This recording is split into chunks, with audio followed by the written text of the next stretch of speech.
është gjetur origjina saktë e fjalës Dodona ose Dodoni, siç i thonë në dialektin e antikës, dhe është krijuar me prapashtesën dhon, që përdoret për përbindshat, për emrat e kafshëve, gjendet edhe tek Poseidonos, Apidonos ose Apidanos, perëndia e ujit.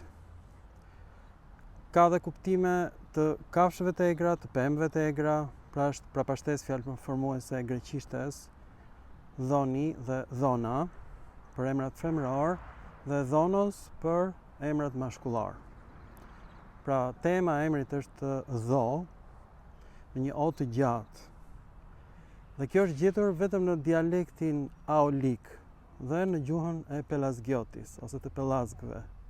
Është një dialekt i veçantë dhe është gjetur në një trajt tjetër, dhomater edhe dhometer, që në greqishtën e sotme do të ishte dhomitir me i, sepse eja e gjatë është bërë i në greqishtën e sotme, prandaj dhe emri Demetra është sot në gjuhën greke Dimitir, pra me i nga eja e gjatë.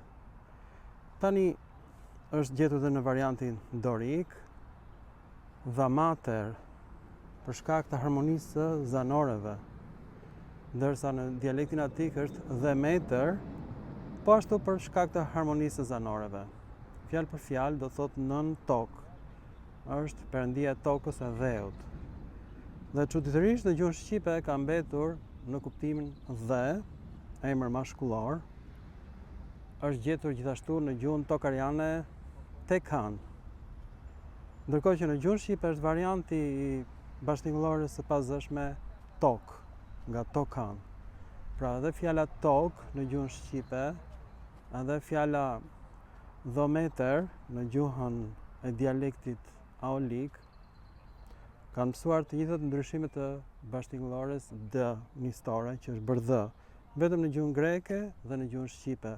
Dhe sipas gramatikanëve grek, kjo ka ndodhur në shekullin e 10 të erës sonë, pra gjatë mesjetës. Pra gjuha shqipe ka qenë gjatë gjithë kohës në këto troje ku jemi ne, dhe në fakt është folur më tepër pranë zonës atikës. Atje prej nga janë përzën arbreshët, që quhen Arvanitas sot.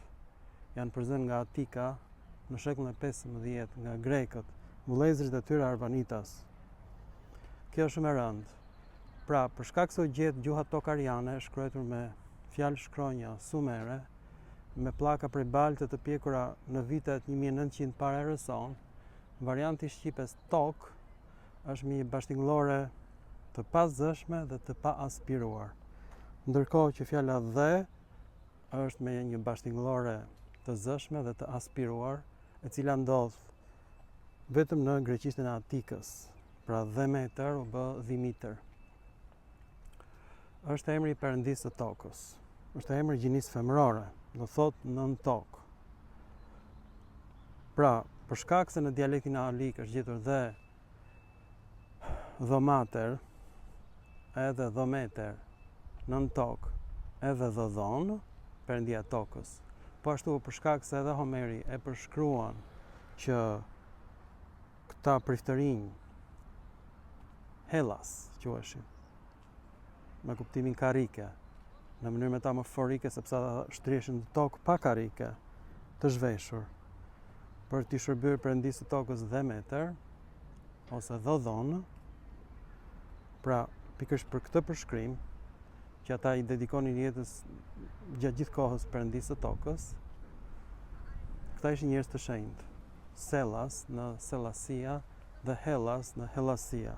Sellasia është në Akean e sotme, në jug të Peloponezit, ndërsa Hellas është në qendër të Greqisë, është gjithashtu edhe në Shqipëri.